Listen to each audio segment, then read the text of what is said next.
প্রথমে এই কাবাকে তৈরি করলো ফেরেশতারা, তারপর তৈরি করলো সাইয়েদনা আদম, ওনার হাত লাগলো। সাইয়েদনা নূহ আলাইহিস সালামের সময় এমন প্লাবন হলো, বন্যা, ফ্লাড, ড্রাস্টিক্যালি ফ্লাড, সব ভেঙে চুরে শেষ, কাবাও শেষ।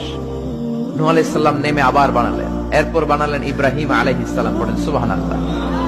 আল্লাহ একটা ফ্রেম দিলেন, ইব্রাহিম এতটুকু উঁচু করবা আমার ঘরটাতে, এতটুকু প্রশস্ত করবা, এতটুকু লম্বা করবা। কিন্তু উনি তো এত লম্বা না, এত লম্বা করবে কেমনে? নাগাল পায় না, বানানোর পরে দাঁড়িয়ে আছে, আর উপরের দিকে উঠতে পারে না। আল্লাহ বললেন, don't worry about it, I am sending a beautiful stone from paradise. আমি জান্নাত থেকে একটা স্পেশাল পাথর পাঠিয়ে দিচ্ছি ইব্রাহিম, ওইটার উপরে দাঁড়াও, উপরে উঠতে মন চাইলে উঠে যাবে, নিচে নামতে মন চাইলে নেমে যাবে। মাকাম ইব্রাহিম, জান্নাত থেকে আসা ওই পাথর কাবা ঘরের পাশে আজও আছে না নাই? উনি দাঁড়ালেন, উপরে ওঠা দরকার উঠে যেত অটোমেটিক, নিচে নামা দরকার নেমে যেত।